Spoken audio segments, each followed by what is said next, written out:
السلام عليكم ورحمة الله. أهلا وسهلا بكم في فيديو جديد من برنامج الإكسل. هنتعلم مع بعض إيه اللي ممكن أطلع منه أو البيانات اللي أستخرجها من بطاقة الرقم القومي أو الرقم القومي المصري. وليكن قدامنا رقم قومي بالشكل ده. إيه البيانات اللي ممكن أخدها منه؟ أول حاجة تاريخ ميلاده، الشخص ده مواليد 22/8/1988، يعني عنده 32 سنة و3 شهور و22 يوم. العمر بتاعه بيقع من 30 ل40 سنة. المحافظة بتاعته ايه؟ الجيزة. هو ذكر او انثى؟ الشيت ده هيكون موجود بالنسبة للناس اللي ما بتعرفش تتعامل على الاكسل. الشيت ده هسيبه موجود تحت الفيديو ان انت تنزله وتستخرج منه البيانات زي ما انت عايز. بالنسبة للناس اللي ما بتعرفش تتعامل مع الاكسل، هتجيب الارقام القومية. لو عندك 1000 رقم قومي معاك الاكسل لحد مليون، يعني الاكسل لو خدت بالك هنا لحد 1,048,000، تستطيع ان انت تعمل اللي انا هعمله دلوقتي. هتاخد الارقام القومية كوبي كده وتيجي هنا على اول واحدة، دوس كنترول في، نزلت معاك جابلك الداتا بتاع مجموعة الارقام القومية كلها بشكل عام. بالنسبة للناس اللي حابة تتعلم الاكسل، الفيديو ده هيكون مفيد جدا ليها، لانك هتتعلم اكتر من معادلة. هتتعلم معادلة زي ميد، ليفت، رايت، اف اند اور، في لوك اب، لين، از نمبر، did different، is odd، is even، وحاجات تانية هتتعلمها تريكات بسيطة كده في الاكسل. فالناس اللي حابة تتعلم حاجة في الاكسل تكمل معايا، الفيديو ده هيكون مفيد ليها جدا. الناس اللي خلاص عرفنا اللي ما بتعرفش تتعامل مع الاكسل هيكون موجود ليها اللينك تحت الفيديو. خلينا نبدأ ونقول بسم الله. اول حاجة هناخد مثلا رقم قومي زي ده ونحطه هنا، نبتدي نشتغل عليه. خلينا نقرب هنا علشان نكون شايفين بشكل احسن. اول حاجة لازم تبقى عارفها في الرقم القومي ان اول رقم على الشمال ده بيعبر لي عن الجيل. لو لقيت الرقم ده رقم 2، يبقى الرقم القومي ده او الشخص مواليد التسعينات. لو لقيته 3 يبقى مواليد الالفينات. وبعد كده عندي الرقم التاني والتالت اللي هو 88، يبقى الشخص ده مواليد عام 1988، لان الرقم ده 88 يبقى مواليد 88. بعد كده الرقمين دول الزيرو 8، يبقى الشخص ده مواليد شهر 8. بعد كده رقمين كمان، يبقى الشخص ده مواليد 88 شهر 8 يوم 22. ال21 ده بيكون كود المحافظة. كل محافظة من محافظات الجمهورية بيكون ليها كود معين، اللي هو ال21 أو 22 زي ما هيكون، اللي هو الرقمين دول. وبعد كده الثلاث أرقام دول ملناش دعوة بيهم، والأخير دول حاجات بتكون خاصة بالسجل المدني. لكن اللي يهمنا الرقم قبل الأخير اللي هو 3. لو الرقم ده فردي يبقى الشخص ده ذكر، لو زوجي بيكون أنثى. طيب خلينا نبدأ ونشوف الحاجات دي هنعملها ازاي في الإكسل. أول حاجة هطلع منها اللي هو رقم 2 ده، قلنا عايز أعرف الجيل. عندنا دالة من دوال الاستخلاص وهي دالة ليفت. عايز أقول له طلع لي أول رقم من الشمال، هقول له يساوي ليفت، ودي هدفها هتقص لي رقم الاتنين بس. لو دوسنا يساوي ليفت بيقول لي التكست اللي انت عايز تقص منه، هقول له عايز من الخلية دي اللي هي A6. خش على الحاجة اللي بعدها، يقول لي عايز تقص كام رقم من الشمال، عايز اقول له رقم 1 بس. والله قص لي من الشمال رقم 1. لو غيرت ده خليته 3 قال لي بقى 3، لو خليته 2 تاني بقى 2. عايز اقول له لو لقيت الرقم، هستخدم اف بقى دلوقتي، لو لقيت الرقم ده 2 اكتب لي 1 9، لو لقيته 3 اكتب لي 2 0، يعني مواليد التسعينات او مواليد الالفينات. هنيجي هنا يساوي، هقول له يساوي اف اللوجيكال تيست بتاع الشرط بتاعي، هقول له بصلي على الخلية دي، لو لقيتها بتساوي 2 اكتب لي 1 9، لو ما كانش اكتب لي 2000. كده مظبوط. احنا بس ضربت الخلية دي في 1 علشان تبقى مظبوطة معايا، لانه مش شايف ان دي نمبر. هنبص عليها تاني، هقول له بصيلي على دي 3 في 1، لو بتساوي 2 اكتب لي، يعني لو الرقم ده 2 يبقى الشخص ده مواليد تسعينات، لو ما كانش يبقى مواليد الفينات. طب خلاص عرفنا ان الشخص ده مواليد الفينات. لو خلينا في الرقم القومي ده 3 يبقى الشخص ده مواليد الالفينات، لو خليناها 2 تاني يبقى مواليد 1900. طيب خلينا ندخل على حاجة تانية. هناخد الرقمين دول ونقول له ان ده السنة اللي هو اتولد فيها. هقول له يساوي، عندنا دالة من دوالي الاستخلاص وهي ميديم MID. هقول لي التكست اللي انت عايز تقص منه، هقول له التكست ده. خش على الحاجة اللي بعدها، يقول لي عايز تبدأ بالستارت نمبر، عايز تبدأ من الرقم الكام؟ عايز اقول له هبدأ من الرقم التاني. خش على الحاجة اللي بعدها، يقول لي اقص لك كام رقم؟ هقول له عايز رقمين. يبقى اول حاجة حددت التكست بتاعي. تاني حاجة عايز اقول له عايز اقص من الرقم التاني، عايز اقص رقمين من الرقم التاني، عايز اقص رقمين. اقفل القوس وادوس انتر كده. تمام كده يبقى الشخص عرفت انه خلاص مواليد قرن 1900، مواليد سنة 88. اجي هقول له هنا يساوي ده and shift 7 ده. خلاص يبقى عرفت ان الشخص ده مواليد 1988. عرفت السنة بطريقة بسيطة جدا. خدنا الليفت هنا، قلت له قص لي من على الشمال، خدت الليفت من نعيدها تاني سريعا للسنة. ليفت من هنا، حددت له التكست بتاعي، قلت له من ده قص لي رقم 1 طلع 2. وبعد كده قلت له اف لو لقيت الرقم ده يساوي 2 يبقى ده مواليد 1900. لو لقيت الرقم ده غير كده يبقى الشخص ده مواليد الألفينات. وبعد كده جيت قصيت، استخدمت من الميديم، قلت له قص لي من الرقم التاني التكست اللي هو ده، قص لي من الرقم التاني رقمين، اداني 88. وجمعت ده مع ده، الخلية دي مع الخلية دي. خلاص عرفت كده عندي الير. دي أول حاجة اتعلمناها. لو عايزين نتعلم الشهر بقى، الشهر هتكون نفس الكلام، الرقمين دول هقول له يساوي ميديم. هعيد نفس الحاجات اللي أنا بعملها تاني. هقول له من التكست ده خد لي، هبدأ من الكام؟ 1 2 3 4. هقول له من الرابع خد لي 2 اللي هو 0 8، يبقى الشخص ده مواليد شهر 8. يبقى من الرابع خد لي رقمين، يبقى الشخص ده مواليد شهر 8. ممكن ننقلها هنا كده. خدنا الير والمانس. هنعمل اليوم بنفس الكلام، الدي. هقول له يساوي ميديم من التكست ده الستارت نمبر، يبقى 1 2 3 4 5 6. يبقى من الستة خد لي رقمين، هو مواليد يوم 22. يبقى من السادس خد لي رقمين، يبقى الشخص ده فعلا مواليد يوم 22.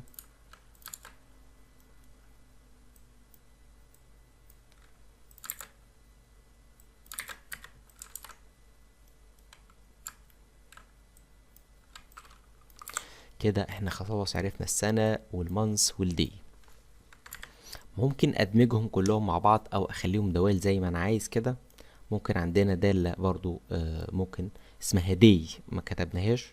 اقول له يساوي ديت، اسف ديت، متكون بين ايه؟ من يير ومانس ودي. يير هبتدي يساوي ديت، اليير هبتدي احدد اليير، ادخل على اللي بعدها مانس احدد المانس، دي احدد الدي. جمعهم لي كلهم في حاجة واحدة. ممكن تغير بقى طبعا الفورمات بتاعها من هنا، نخليها لونج ديت، يبقى اوجست 22 88. تغيرها الاكسل هيتعمل شورت ديت 22 زي ما انت عايز. كاستم تديلها ديت بالطريقة اللي شايف، لو هي بتتغير من هنا بالديت اللي انت عايزه. يعني لو انا عايز اخليها كاستم دي مانس 1 2 3 4 زي ما انت عايز. هتبتدي تتحكم، عايز الشرطة دي تبقى واقفة او مايلة كده، هتدوس من السهم اللي هنا، ومن الكاستم خليها دي مانس 1 2 3 4 بالشكل اللي انت عايزه. هتبتدي تحدد تاريخ الميلاد. بقى احنا خلصنا اول حاجة من تاريخ الميلاد، وعرفنا اليير والمانس والدي. دول اول 3 حاجات. عندنا دالة من الدوال اللي اسمها ديت ديف، ودي عن طريقها هعرف الشخص ده عنده كام سنة. هقول له يساوي ديت دي اي اف وافتح قوس. اول المعيار عندي اللي هو ده التاريخ الميلاد ده، عايز تقارنه بايه؟ اقارنه بدالة اسمها today. طيب خلينا نقول الاول today بتقول ايه. اقول له يساوي today، ادوس عليها ما فيهاش اي حاجه، قافل القوس، كتب لي تاريخ النهارده. 14 12 20 ما فيهاش اي حاجه، يساوي today. اقفل القوس، قوس فاضي خالص، هيقول لي تاريخ النهارده. يبقى انا عايز اطرح التاريخ ده من تاريخ النهارده، بيطرحهم من بعض بس ويقول لي في كام سنه. هقول له يساوي date اللي هي دالة ديت ديف، افتح القوس، هقول له الرقم ده عايز اخش على المعيار اللي بعده اطرحه من today، او اكتب له او اكتب التاريخ براحتي يعني، لكن انا ما افضلش اكتب التاريخ لانها تبقى دايناميك معايا. لو كتبت today لو فتحت بكره هلاقي التاريخ ده اتحدث ويتعمل له ابديت.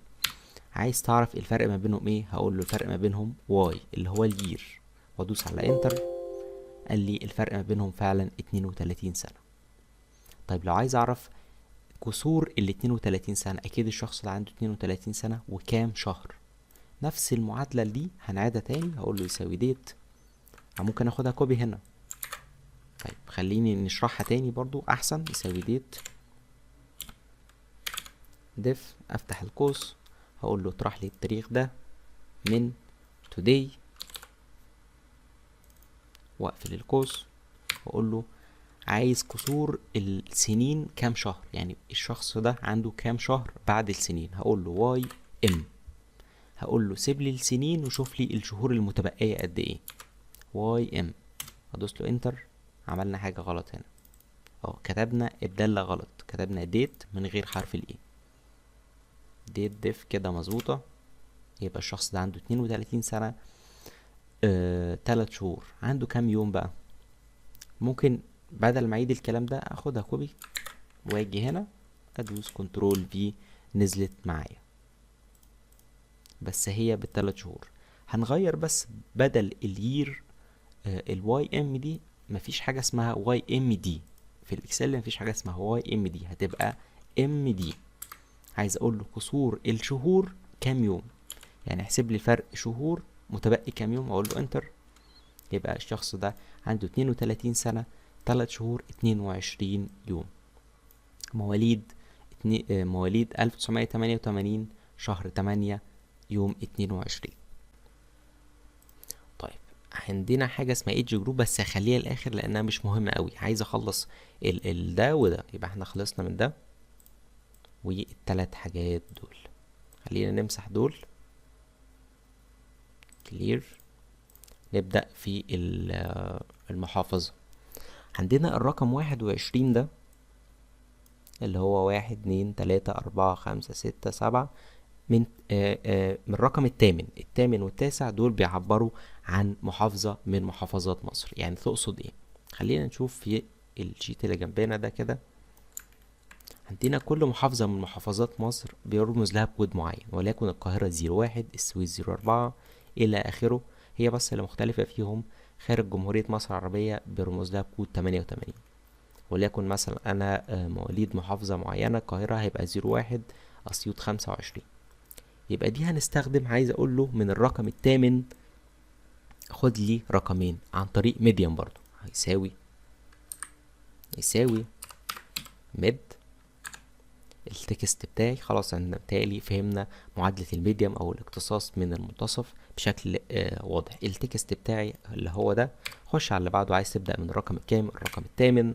عايز تقص كام رقم؟ اقص رقمين، انتر، يبقى اداني 21. طيب انا عايز اعمل في لوك اب بقى. هقول له يساوي دور لي في لوك اب. في لوك اب دي من الدوال البحثية. بحثية عن ايه؟ هقول له في لوك اب دور لي على الرقم ده، اللوك اب فاليو اللي هو اللي انا بدور عليه، الاي 6 ده. هدور عليه فين التيبل بتاعك؟ هقول له دور لي عليه في العمودين دول. هبتدي احدد التيبل بتاعي ده. لو لقيته هات لي الكولم رقم 2، يعني لو لقيت الكود ده هنا هات لي ده، هات لي رقم 2. والله ده محافظة الجيزة. طيب لو مثلا 22 بني سويف واحد، هتبتدي تتغير. لو 01 اللي هو كود محافظة القاهرة هتبقى القاهرة. 21 محافظة الجيزة. 22 بني سويف، وهكذا. نعيد في لوك اب تاني او نبص عليها. في لوك اب بدور على ايه؟ بدور على ده التيبل فين، ابتدي ادور على الداتا انا حاططها فين. حاططها هنا، حددت التيبل بتاعي. ايه اللي عايز اظهره له، الكولم ده ولا ده؟ انا عايز اظهر ده، يبقى هقول له الكولم رقم 2. كده خلصنا من الجزء بتاع المحافظة اللي هو ده. نيجي على الجزء اللي هو ميل ولا فيميل. طيب عندنا دالتين من دوال المهمة برضو في الاكسل، تقول لي الرقم ده زوجي ولا فردي. يعني ايه الكلام ده؟ لو قلت لك رقم 5 ده فردي ولا زوجي، اكيد مش هحسبها مانولي وابص لها. عندي دالة اسمها is odd للرقم ده، تقول لي الرقم ده فردي ولا لا. لو فردي هيديني ترو، بس دي وظيفتها، ودي هستخدمها دلوقتي وهتشوف هستخدمها ازاي. قال لي 5 ده فعلا فردي. طب لو 6 هيقول لي لا. عندي دالة تانية برضو اسمها is even، ده عدد زوجي يبقى صح. يبقى عندي is odd ده للأعداد الفردية، و is even للأعداد الزوجية. طيب ازاي اعرف انه ذكر ولا انثى من الرقم قبل الاخير اللي هو رقم 3 ده؟ هقول له انا عايز الرقم ده، هقول له يساوي زي ما عملنا بالميديم في كل الدوال اللي معانا. هقول له يساوي ميديم التكست بتاعي اللي هو ده. يعني عشان معلومة برضو عشان تبقى عارفها، ان الرقم القومي مكون من 14 رقم. انا عايز قبل الاخير، يبقى انا هاخد 13 رقم بس. انا عايز من الرقم ال13 خد لي واحد، يعني اوصل لحد ال13 وخد لي ال13 بس، اللي هو التكست بتاعي ده 13 خد لي واحد، هيديني رقم 3. طب هقول له يساوي is odd هل الرقم ده فردي؟ قال لي true. هستخدم على الترو دي دالة تانية اسمها الاف. هقول له لو لقيت الرقم ده true اكتب لي ان ده ذكر، لو ما لقيتوش اكتب لي ان ده انثى. هاجي هنا قبل الاود دي، قبلها خالص قبل الاز اود يساوي. طيب هقول له اف ده كده يساوي true. لو يساوي true اكتب لي ميل، لو لا اكتب لي فيميل.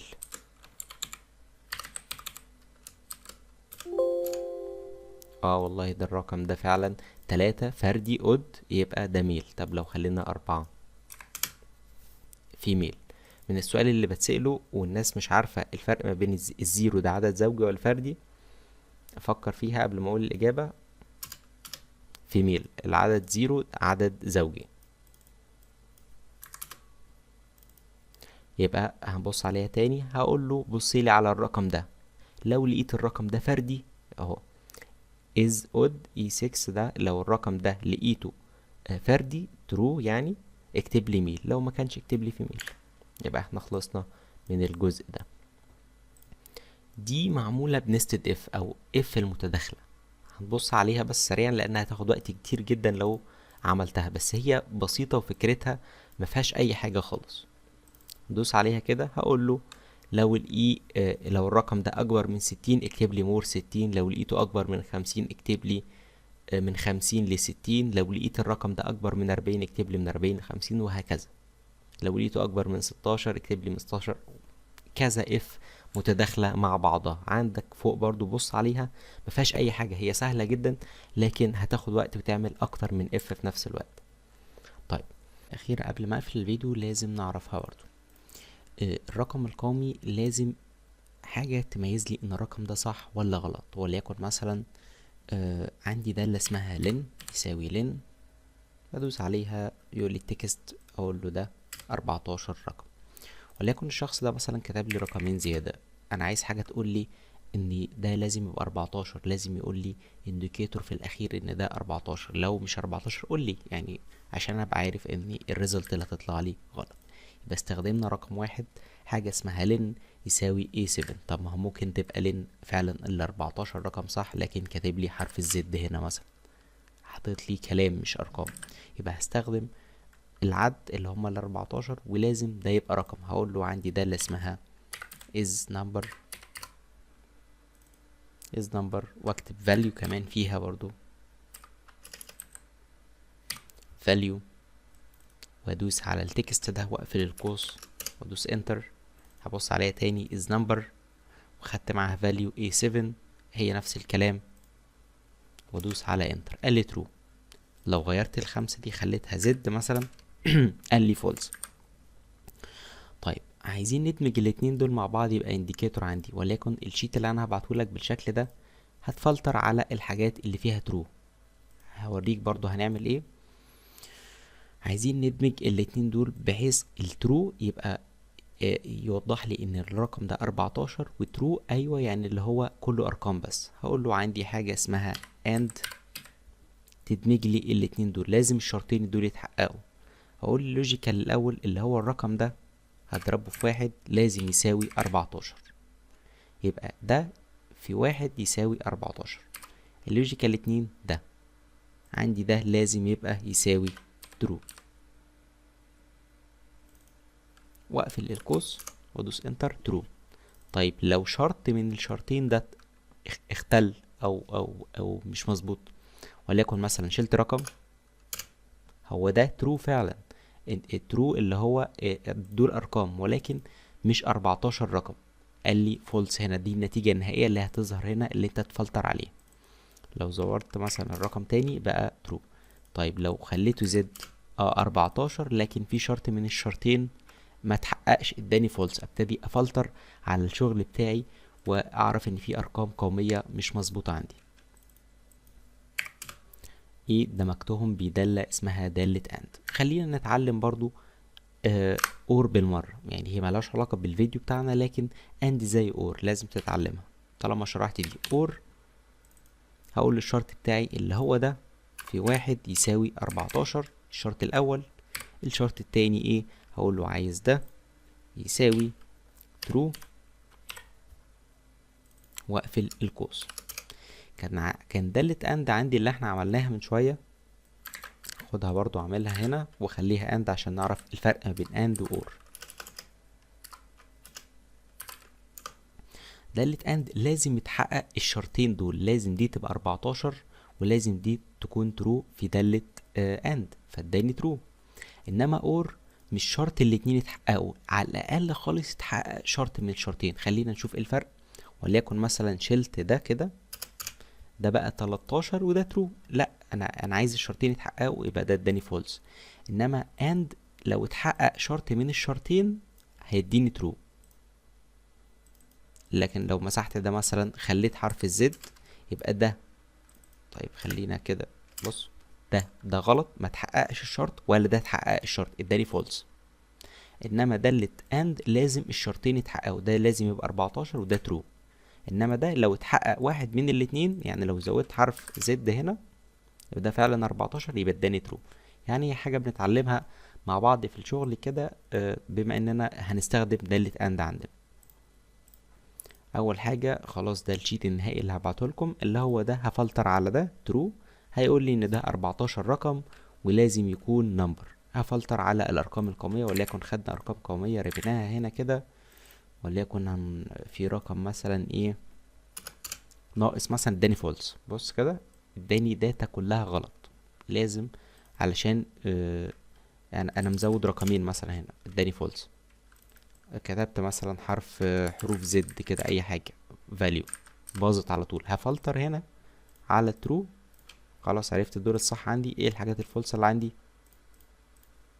خلاص عرفت ان في مشكلة في الرقم القومي ده مكتوب غلط، مبعوت لي الداتا مش مظبوطة عندي. وبكده نكون وصلت لنهاية الفيديو. شكرا ليكم والسلام عليكم، اشوفكم في فيديو جديد.